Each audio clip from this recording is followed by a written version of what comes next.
Bom, galera, no Fala Xerife de hoje, comentar um pouco, né, desse primeiro turno, né? Eu não vou me fixar em um time, né? Porque normalmente eu fixo em alguns times para analisar os jogos. Mas hoje eu queria bater um papo com vocês, né, a respeito do primeiro turno, que praticamente acabou, né? 19 partidas, algumas equipes ainda faltam jogar, né? O próprio São Paulo, que pode ser o grande líder dessa competição, se só depende dele, né? Menos 3 jogos. E eu vou analisando, eu não vou analisar de clube a clube, mas no geral do que eu penso hoje, né? E eu tenho a minha opinião em relação a esse campeonato brasileiro, né? E eu começo do primeiro ao oitavo, né? Que é o Inter, Flamengo, Atlético, Fluminense, São Paulo, Santos, Palmeiras e Grêmio, né? Daí, não é nenhum absurdo, a gente sempre fala isso, mas saiu para mim o campeão brasileiro, né? E quem poderia ser os times prováveis, né, para lutar para esse título? Olha, de coração, eu acho que um dos dois melhores trabalhos talvez não ganhe o título, pelo elenco que se tem, porque precisava mais de reforços, que é o Santos e a equipe do Fluminense, né? Eu acho que está no caminho certo, o Cuca fazendo um ótimo trabalho, eu já comentei isso várias vezes, o Odaí também subiu muito de produção a equipe do Fluminense, né? Estão muito bem na competição, pode-se pensar na Libertadores, por que não? Pode-se pensar, porque a Libertadores são 4, pode ser 6, pode ser até 8, a gente não sabe do que se pode ser a Libertadores. Eu não acredito em 8 esse ano, mas vamos aguardar equipes classificadas, né? 6 e 2 para a pré-Libertadores, então vamos aguardar ainda. Em relação a esses times, eu acho que o Flamengo sempre é o grande favorito, apesar da grande derrota diante do São Paulo, né? O Flamengo ainda falta voltar alguns jogadores com qualidade, né? E com o elenco que tem, eu acho que pode ser ainda, pode não, é o grande favorito. O Atlético Mineiro a mesma coisa, o Atlético, a pontuação você vê Inter e Flamengo com 35, o Atlético tem 32, mas tem um jogo a menos, ele pode chegar a 35. Né? O Fluminense tem 32, terminou muito bem, o São Paulo 30, mas só que São Paulo pode chegar a 39 pontos, São Paulo só depende dele, porque faltam 3 jogos, então só depende dele, ganhando os 3 jogos, iria para 39 pontos e seria uma diferença enorme também já nessa virada de 4 pontos, né? No caso de ganhar esses 4 jogos, esses 3 jogos, né? Então vamos aguardar ainda essas situações, mas eu acho que para título, o Palmeiras também tem 28, menos um jogo, pode chegar a 31, o Grêmio 27 pode chegar a 30, então por isso que eu acho, pelos elencos que se tem, tá? Eu acho para títulos, eu colocaria Inter, Flamengo, Atlético, São Paulo, Palmeiras e Grêmio, né? Apesar do Flu e o Santos tá muito bem, e parabenizo mesmo, essas duas equipes tiveram uma reação espetacular e te digo mais, de 30 para cima não cai, mas coloquei o Grêmio pelo elenco que tem 27, menos um jogo, de 30 para cima não acredito em caída, por quê?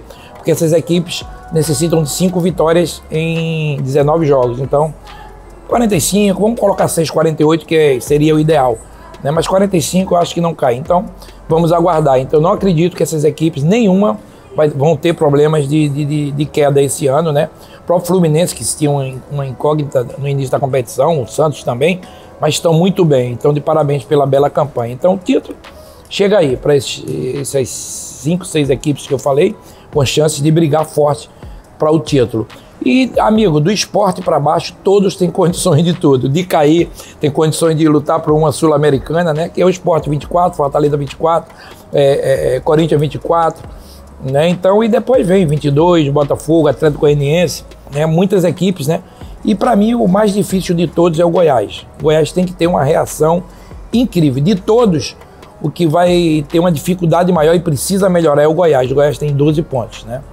Depois vem o Atlético Goianiense 16, Red Bull 19, Curitiba 19, que são os 4, e Vasco 19, é incrível, Bahia 19, mas o Vasco tem menos 2 jogos também. Enfim, então tem que se aguardar ainda esse resultado, mas a briga vai ser feia. Do esporte para baixo, Sport, Fortaleza, Corinthians, enfim, Atlético Goianiense, Botafogo, Bahia, Vasco, Curitiba, Red Bull, Atlético Goianiense, Goiás, né, vão ter problemas, né? Precisam melhorar nessa virada de turno, precisam somar pontos, e se torna meio desesperador, porque todos precisam somar pontos, tanto para cima para ser campeão, como para Libertadores, como para Sul-Americana. Então esse segundo turno vai pegar fogo, né? Então essa é a minha análise em relação ao Campeonato Brasileiro, né? E mais uma vez, né, parabenizar a reação de Fluminense e a reação do Santos, né? Com os problemas que se tem, né? O Fluminense colocando a casa em ordem na parte financeira, né? Tentando ajustar isso, né? O Adair com um esquema tático ótimo, fechadinho, buscando a velocidade da garotada junto com a experiência. E o Santos a mesma coisa. O Santos ainda é pior, porque tem problemas seríssimos, né? Em relação à direção, né? Não essa que chegou, mas a direção que passou, com problemas de não pagamentos a jogadores, enfim.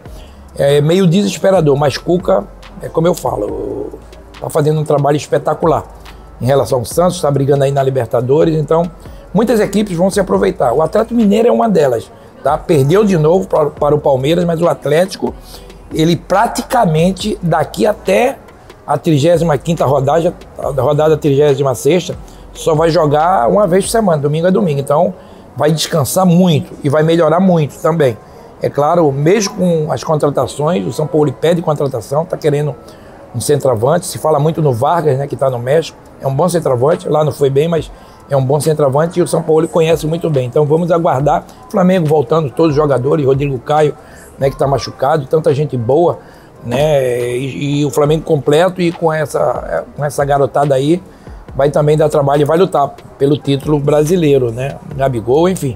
Jogador de Arrascaeta, então o Flamengo é muito forte, é muito forte. O Inter está muito bem, né? E o São Paulo é como eu te falo, o São Paulo mescla agora sim. A última vitória do São Paulo do Flamengo, pouca gente comentou, eu venho falando, a mescla da experiência com a juventude.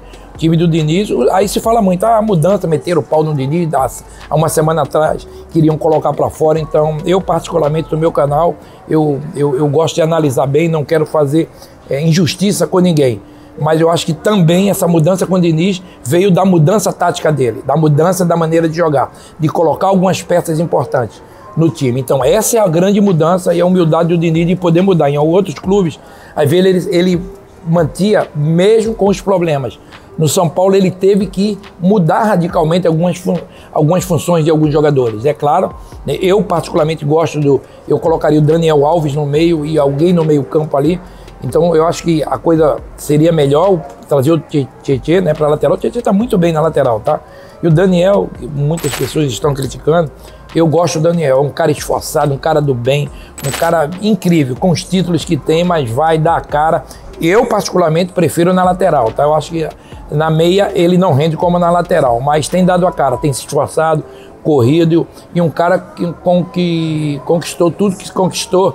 Eu acho que ele é um exemplo, sim. Eu vejo aí as críticas injustas. Eu sempre digo, a gente tem que criticar dentro de campo, gente. Dentro de campo. É claro, se fizer alguma coisa fora de campo, a gente vai alertar. Mas eu acho que tem que se respeitar mais os atletas, né? Tem que se respeitar mais. E eles também dão os respeitos em alguns momentos. Então, vamos aguardar. Estou gostando desse Campeonato Brasileiro.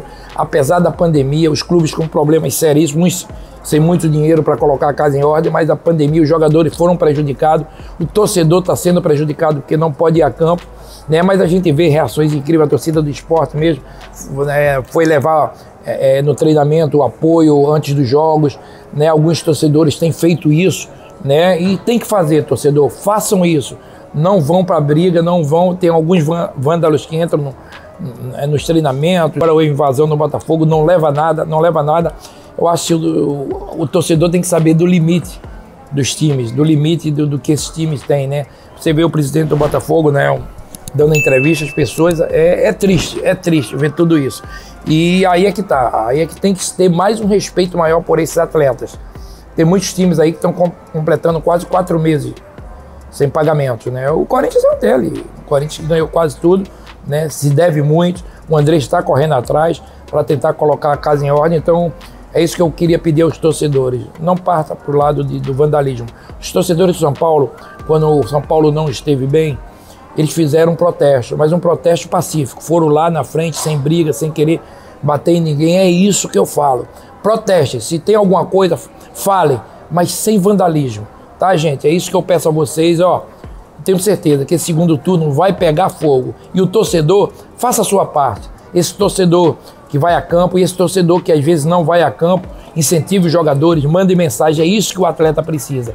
E eu digo de todos, da Série A, da Série B, da Série C, é isso que a gente pretende nesse país, nesse mundo com problemas seríssimos depois dessa pandemia. Então é isso que eu peço aos torcedores, paz, gente, paz, cada vez mais, tá? Um abraço a todos e obrigado aí pelo carinho de sempre. Um abraço.